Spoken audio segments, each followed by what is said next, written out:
Action figure obsession, example number 327. You're sitting there watching Eyes Wide Shut,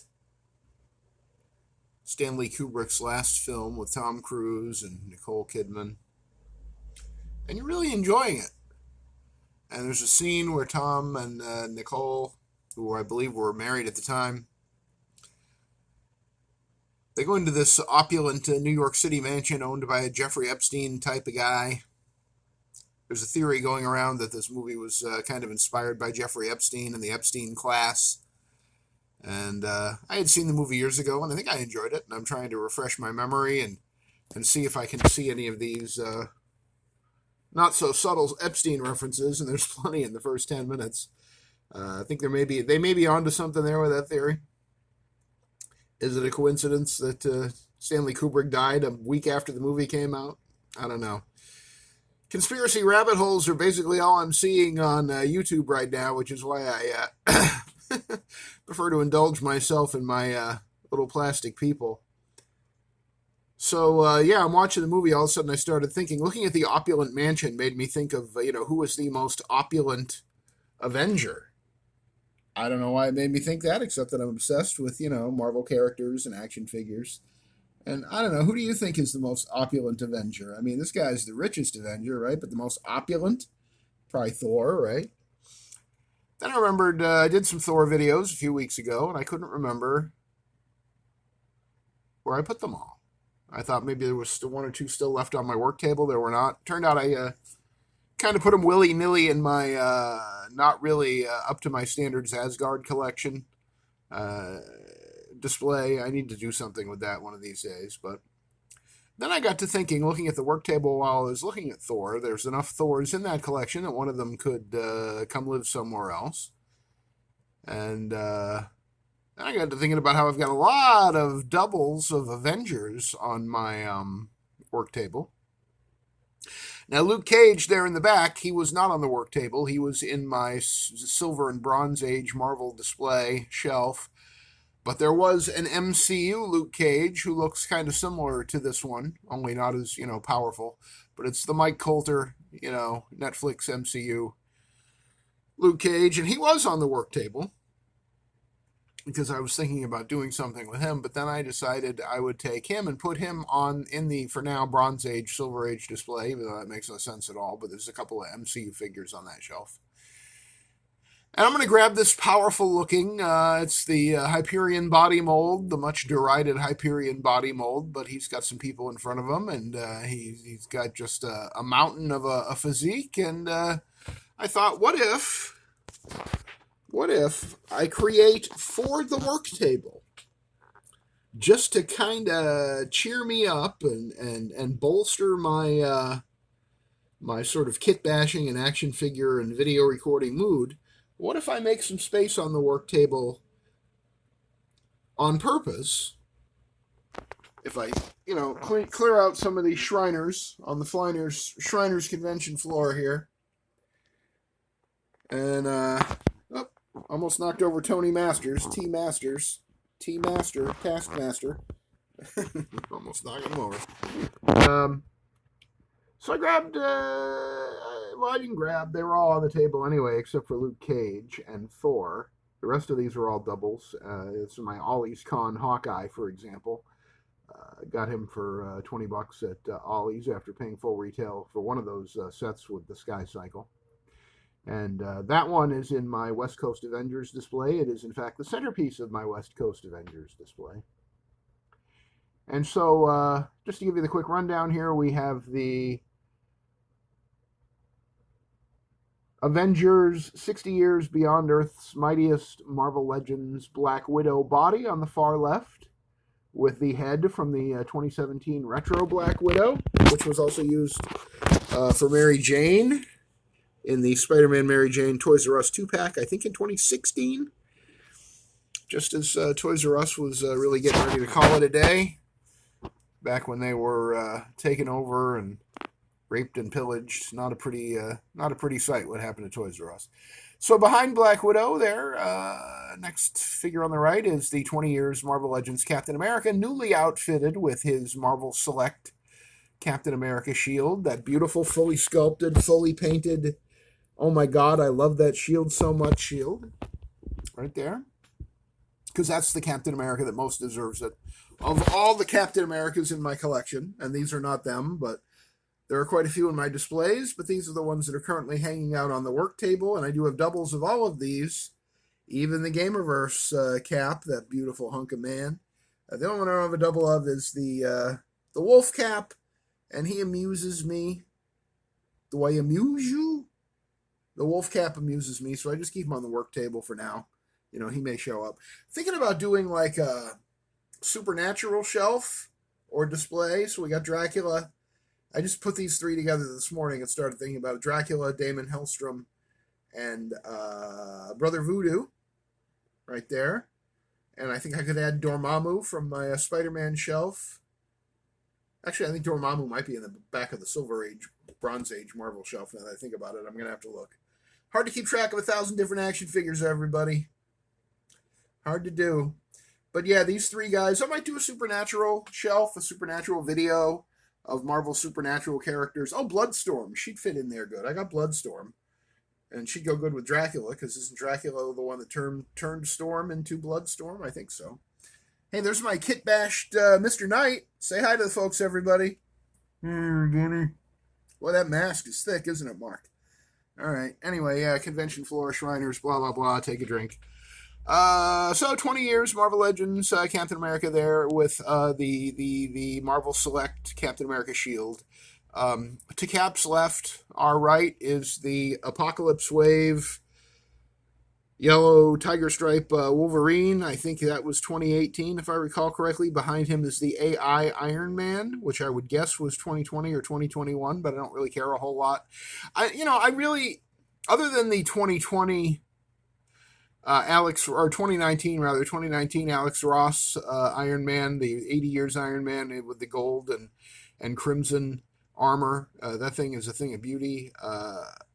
Other than that, I think the AI Iron Man is my favorite. Just sort of Iron Man of a certain age, that sort of 1977 to, I don't know, when would he have stopped really? That was the only armor.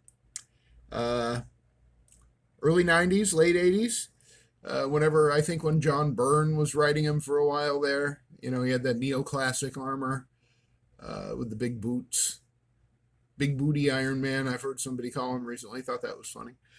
Apocalypse Wave Wolverine. In front of him is my 2022 retro symbiote Spider-Man with a custom head. I didn't keep track of who I bought the head from. That was a rare, period in my life where I thought, I'm going to be buying a lot of custom heads. And I bought 2 of those heads. You won't see too many of these on YouTube or in action figure photography, I don't think. I've never seen this particular head anywhere other than from on the Instagram of the guy I bought it from. And again, I don't remember who that is, and I'm sorry if you like it. But it is 3D printed, and the eye lenses are separate pieces that are, I think, glued into it. So it really gives it a really kind of creepy look and a cool look. I don't know that it really is it true to any one particular look the symbiote suit ever had in the comics, but it looks good. I paid $50 each for 2 of those heads, so $100. And I thought I was on my way to lifetime of buying custom heads for my figures, but I really haven't.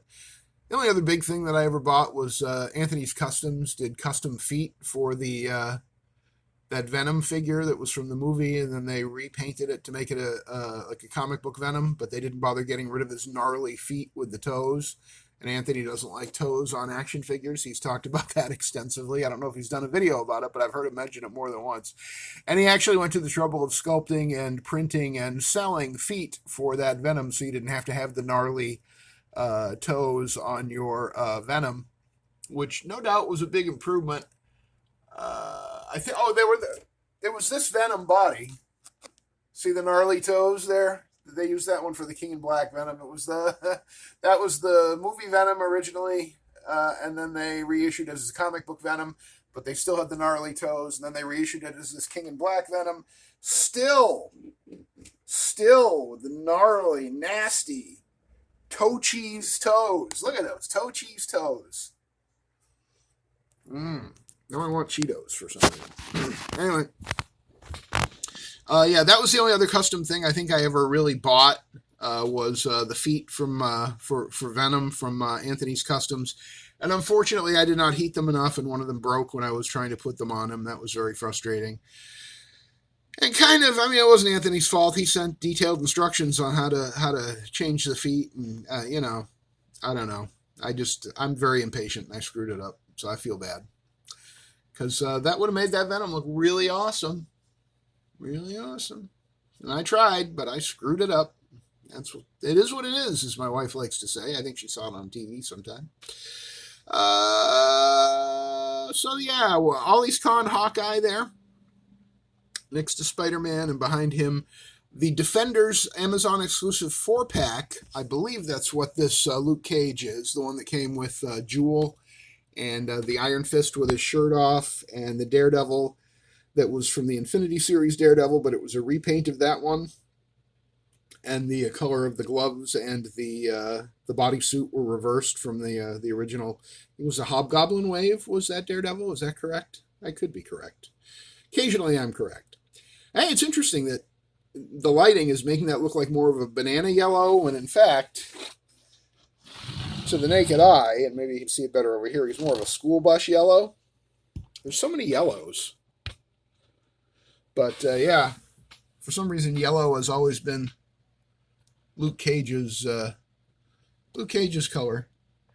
And then, just for fun, because I already had a couple of them on the workbench, and I have one in my Hulk display. It is the amazing Dr. Robert Bruce Banner.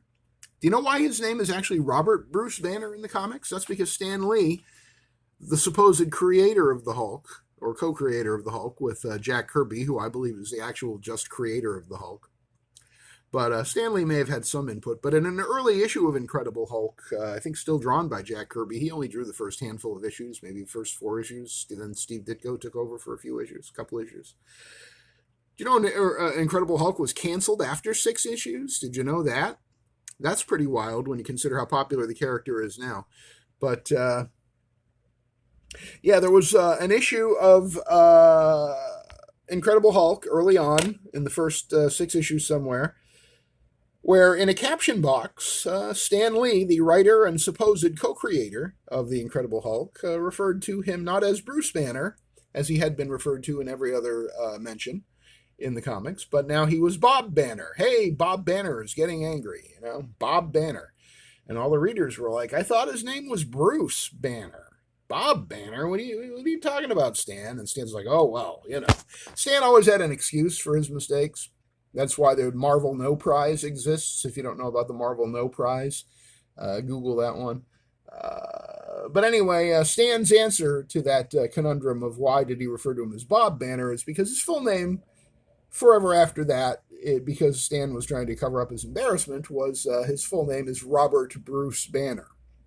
Now, if your name was Robert Bruce Banner and you had the choice of calling yourself Bob or Robert or Bruce, wouldn't Bruce be last on the list? I don't know. And no offense to any Bruces who may be watching. In fact, one of the best friends of my entire life was named Bruce. But it just seems to me like Bob Banner, especially considering it was, the mid-'60s. I feel like you'd be, hey, I'm Bob Banner. I'm a scientist. And don't make me angry because, say it with me, you wouldn't like me when I'm angry. I love that show.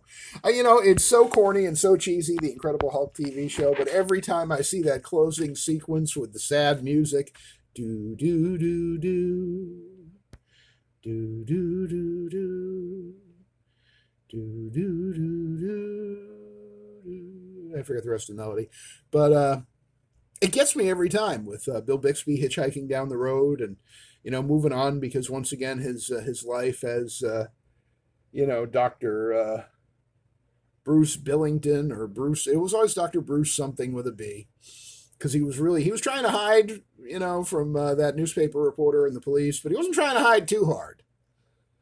All they had to do was call the Chamber of Commerce in every city and town in America and say, listen, if a guy named Bruce, anything that starts with a B, moves into your town, like Bruce Brown or Bruce Ballsack or Bruce Bunghole, give us a call. especially if you like he's a nerdy doctor-looking type, or somehow reminds you of my favorite Martian. Wasn't Bill Bixby in My Favorite Martian? I think he was.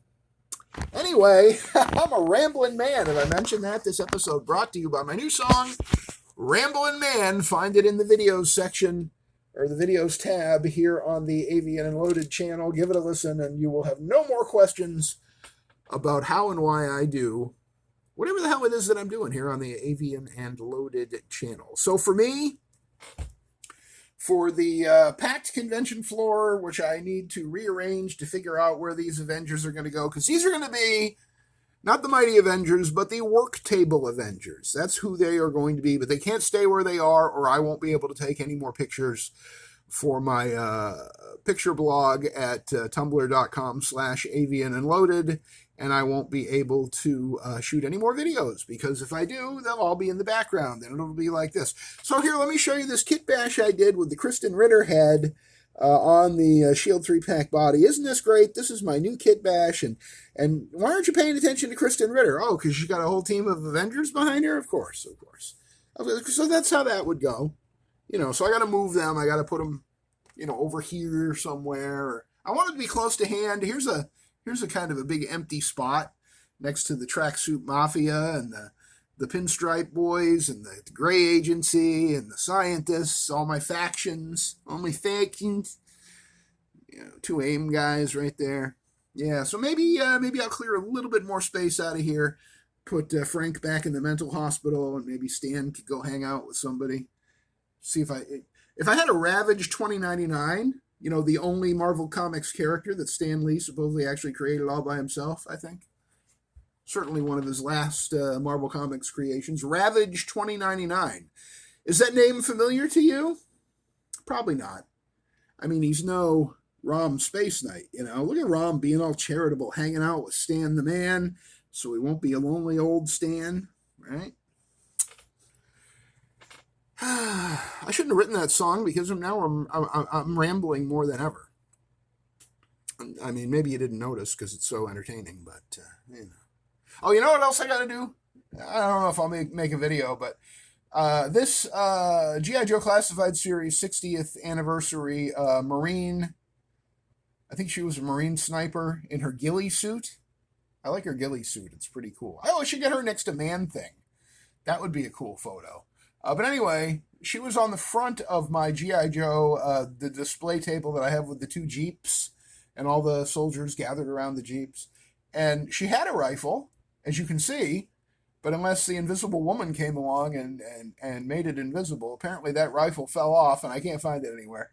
So one of the things that I want to do is find her a rifle, hopefully that fits right into that pose, because that's a cool, you know, gun-toting pose in her ghillie suit. When I think of Marines, I don't really think of that, do you? But that's what G.I. Joe gave us anyway. Ain't classified.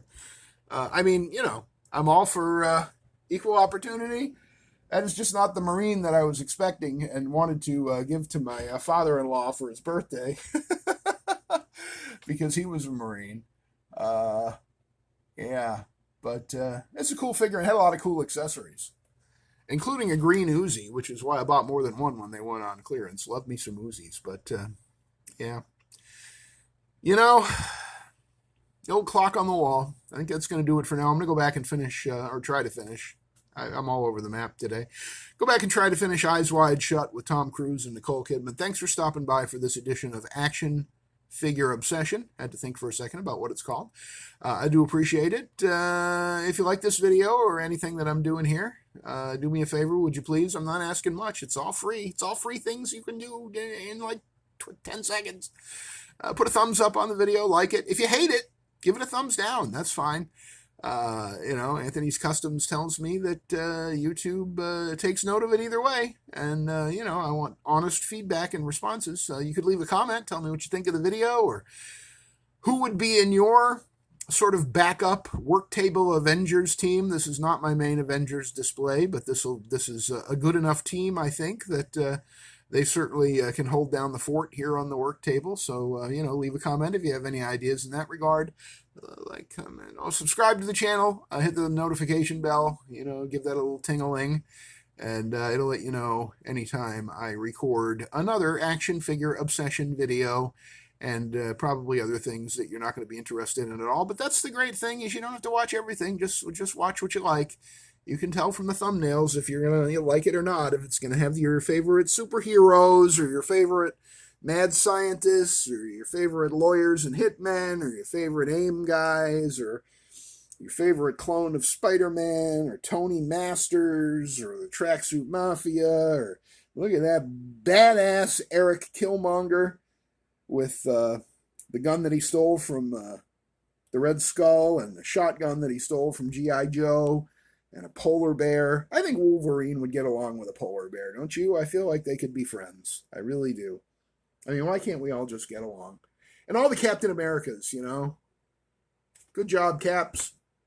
Good job. And that guy, what's his name?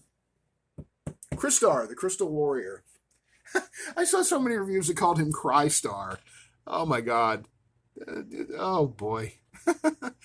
Anyway, that's it. That's it for this one. Like, comment, subscribe, share. Sonny and share. All that. You know how it is. And I will see you on the next $50 headed action figure obsession.